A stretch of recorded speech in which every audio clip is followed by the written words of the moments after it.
Today we are with the Magi, and we will talk about seekers of light, disturbing news, the way of Herod, and people of hope. But let us start with an Old Testament reading for Epiphany from the prophet Isaiah.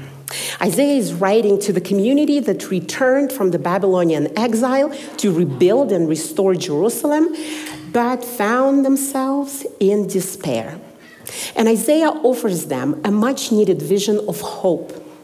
And as we've done in this series, I invite you to stand with me for the reading of God's word. Let us stand. We will read from Isaiah 60, verses 1 to 6. Arise, shine, for your light has come, and the glory of the Lord rises upon you. See, the darkness covers the earth, and thick darkness is over the peoples. But the Lord rises upon you, and his glory appears over you. Nations will come to your light, and kings to the brightness of your dawn. Lift up your eyes and look about you. All assemble and come to you. Your sons come from afar, and your daughters are carried on the hip. Then you will look and be radiant. Your heart will throb and swell with joy.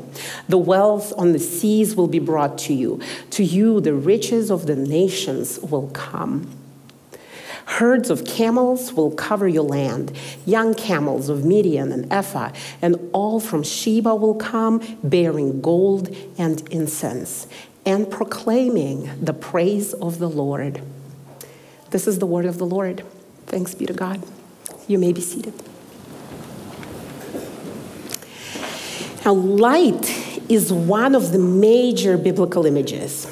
And here, in this text, paired with glory, it is a symbol of the very real and tangible presence of God.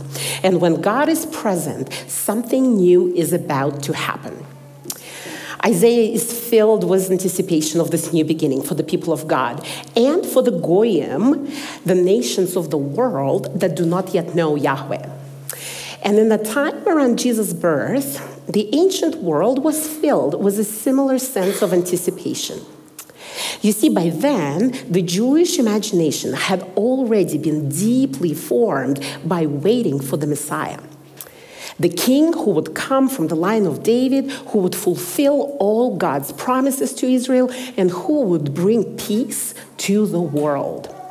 And parts of that imagination echoed through the wider Gentile world as well, especially to the east of Judea.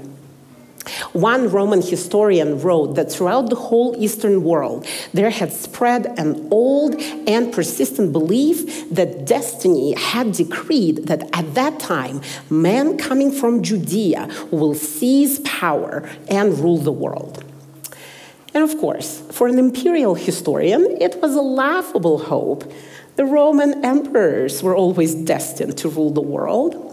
But Matthew is writing about a different kind of ruler. In Matthew chapter 2, we read, after Jesus was born in Bethlehem in Judea, during the time of King Herod, Magi from the east came to Jerusalem and asked, where is the one who has been born King of the Jews? We saw his star when it rose and have come to worship him. Now, I have this lovely nativity set that I brought with me from Kazakhstan over 10 years ago. It's made of felt and it has a yurt, because if Jesus were born in Kazakhstan, he would be born in a yurt, not a cave or a stable. You have contextualization here. It has little felt animals and Mary and Joseph and the three wise men. And I love that set.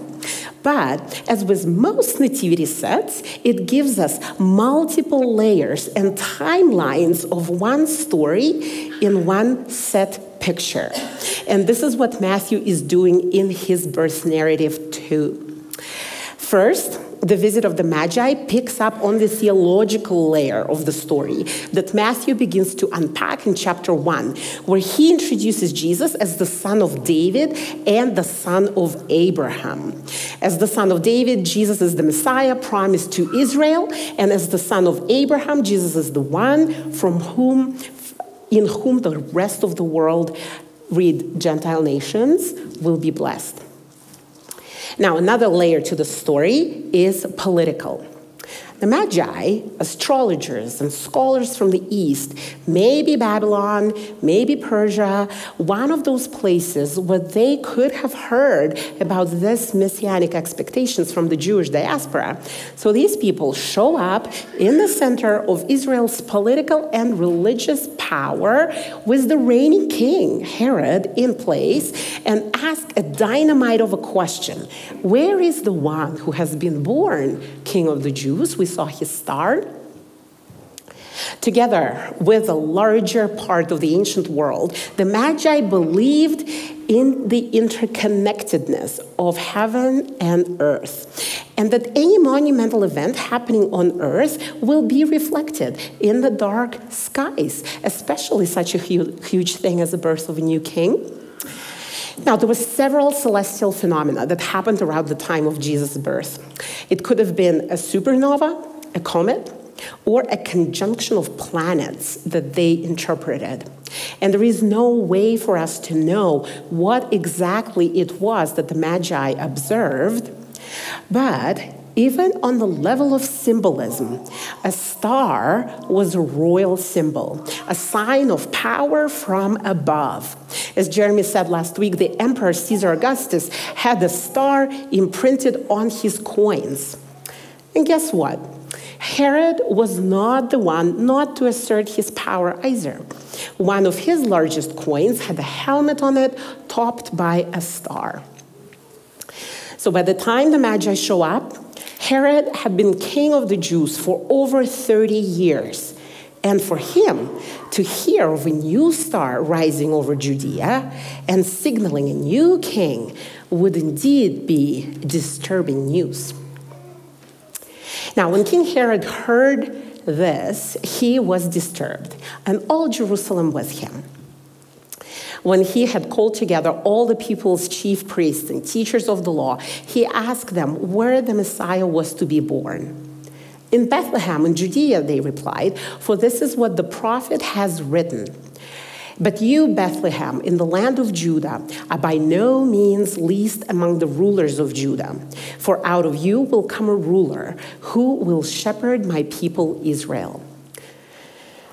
Now, the word for disturbed means a very high level of emotional agitation. But it can also mean setting in motion things that need to remain still. So the news of a child born in the line of David and thus a rightful heir to the throne was highly troubling for Herod. He was not an ethnic Jew. He was first appointed the governor of Galilee and later made king of Judea by the Roman Empire. He worked hard to build his own mini empire in Judea, and he worked hard to become Herod the Great. And now, these pesky foreigners with their questions threaten it all. The fact that all Jerusalem was disturbed with him can be read in two ways. Herod was not really loved by people, and maybe the news of the new king stirred up hope in them for a better future. Or maybe everyone was disturbed because regardless of whether the rumors were true, people were terrified of what Herod, known for his ruthlessness, could do. The first thing Herod does is collect information. He gathers the religious and theological elites and poses the question to them. And even without good knowledge of Judaism, Herod knows that King of the Jews refers to the Messiah, or Christos in Greek, and that's the word that Herod uses here for Jesus. And this is the first time in the Gospel of Matthew that someone else, other than the author, applies this title to Jesus. Now, religious leaders, they know their scriptures, and the prophecy from Micah rolls off their tongue. The Davidic king will be born in the town of David, Bethlehem, and he will be a good shepherd for God's people. And with that A-plus answer, they disappear from the stage. And Matthew here gives us a truly ironic reversal of roles. Gentile astrologers from the lands and nations living in darkness because they do not know the ways of God become the harbingers of God's light to the very people whose historical memory and spiritual formation were supposed to recognize and welcome such light from miles away. And this reversal that Matthew does here is intentional. Matthew writes this gospel to a mixed community with more and more Gentile believers joining the church. And it is important for him to tell them that their inclusion was never an afterthought. God has always been after the community that has room for all. Now, in the Bible, darkness shows up in many ways. It shows up as chaos, as physical oppression, as being and feeling trapped, as ignorance, as despair, as a closed-up mind, as being lost. It shows up as death. It shows up as evil, but also as a place where God dwells. Our darkness is never devoid of God's presence. God is in the incomplete picture of truth that we all carry. God is in our despair, speaking to us through friends and community. God is with the oppressed and the imprisoned. God is with those who believe they know everything and with those who believe they do not know enough. As the psalmist says, even the darkness is not dark to you. The night will shine like the sky, for darkness is as light to you. God is light, and in divine freedom and in divine compassion, light can break into our individual and collective darkness at any point and set us free. It may just not look the way we expect it to. And so the Magi, our unexpected seekers of light, are on a mission to find it. While Herod, of course, remains much less spiritually perceptive, Herod wants to handle the tidal change his way. So then Herod called the Magi secretly and found out from them the exact time the star had appeared. He sent them to Bethlehem and said, "Go and search carefully for the child. As soon as you find him, report to me so that I too may go and worship him." Which is, of course, a lie. We know how the story goes. He gives the Magi a piece of information. He wants them to bring a piece of information back. When they do not return, he sanctions a massacre of children in Bethlehem. These birth stories of Christ are full of divine light, but profound darkness is never too far either. We hear the echo of darkness in this story. We hear the echo of passion in the very title the Magi use for Jesus, King of the Jews. The next time we see it in Matthew is when Jesus stands before Pilate, when he is beaten and mocked by Roman soldiers, and when these words are nailed as a charge above his head on the cross. An Old Testament scholar, Walter Brueggemann, writes that starting from the time of King Solomon, Messiah was seen as a historical figure and a necessary agent of God's ultimate purposes. The Davidic king would be an advocate for the marginal, someone with the capacity to care, to suffer, and to die. And Herod the Great, the official king of the Jews, is the total opposite of that. As a smart power broker between Rome and Judea, he ruled for 34 years. He also quite unscrupulously executed anyone who posed any threat, real or imaginable, to his throne. And that included his mother-in-law, one of his wives, and 3 of his sons. Herod wants to live in a world where his success and his power are fixed. For Herod, and perhaps for the religious leaders who are deeply enmeshed in his state machinery by now, change is inconceivable. It is unwelcome. The religious leaders resist the possibility of change and newness by not acting, and Herod resists it by actively working against it. Now, the Gospel of Matthew is our only source for the story of the Magi and the subsequent killing of children in Bethlehem. And so it is often questioned how historical are the events that Matthew describes.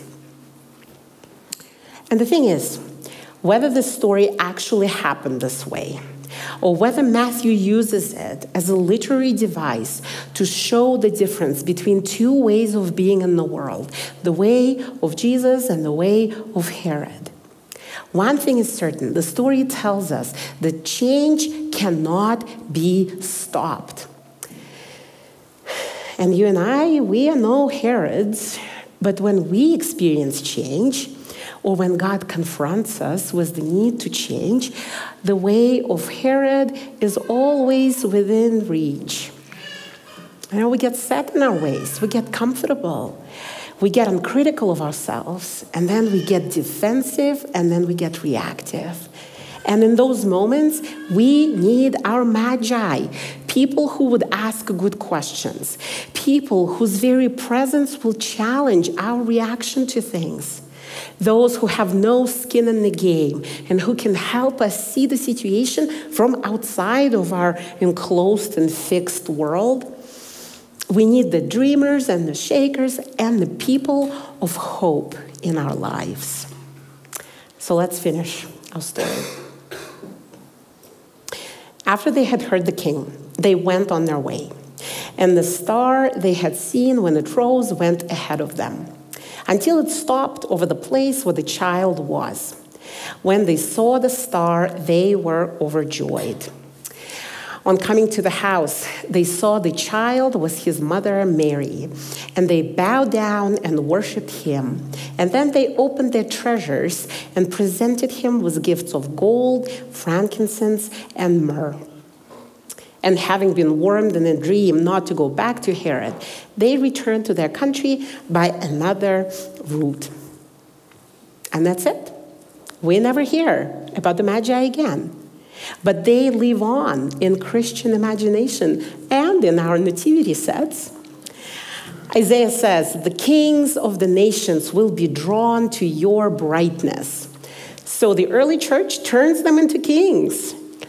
There are 3 gifts, so Christian imagination tells us there were 3 wise men, even if it defies all wisdom for a group of 3 to undertake such a journey. Christian imagination even gives them names: Melchior, Caspar, Balthazar.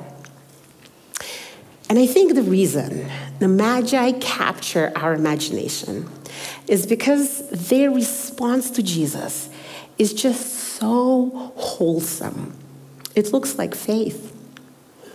We get our first expression of joy in the presence of Jesus from the Magi. And our English translation does not do justice to Matthew's Greek here, because their joy is extreme. It's emotional. It's pouring out of them. It's overwhelming. They fall on the ground and prostrate themselves before Jesus, who is about 2 years old and probably finds it all extremely entertaining.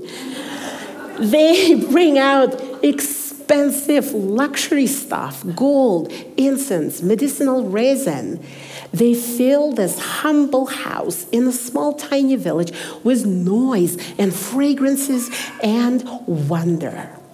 Wonder at the ways of God in our lives when we sometimes find more than what we set out to look for. So maybe your Christmas was less perfect than you expected. Maybe 2023, the whole year or parts of it, were not exactly what you wanted or needed to be. But as we set intentions for the new year, and there's still a bit of time for it today, here are a few encouragements from the Magi for how we can be people of hope too. The Magi are people of hope because they are a community that is curious and seeking and not afraid to give themselves time and space to find answers. They are people of hope because they look for possibility, however fragile, where others might see threat. And they are people of hope because they do not go back to Herod. They choose to work with God and to align their actions with divine intentions. They come as seekers and they leave as instruments of grace. So this Christmastide, may you trust that in the dark and wounded places of our world, and in the dark and suffering places of our lives, and in the hardened and resisting and overprotective places of our souls, the light has come. And that this light does not negate our experience of darkness. It does not gloss over the reality of our pain. It does not force us to change overnight. But as it slowly and patiently works to make all things new, it will meet us with the grace we need for the moment. Hey, Jeremy here, and thank you for clicking through to watch that video. If you're intrigued by the work that we're doing here at Commons, you can, of course, hit subscribe to keep up to date with all of the content that we're posting here on YouTube. You can head to our website at commons.church, and you can find us on all of the socials at Commons Church. You can also join our Discord. There, the community is having all kinds of conversations about how we can encourage each other in the way of Jesus. Head to commons.church/Discord for the invite there. Also, leave a comment. We'd love to hear from you and all the ways that you are journeying on this path toward Jesus. But thanks for tuning in. Thanks for all the ways that you contribute to this conversation together. We'll see you soon.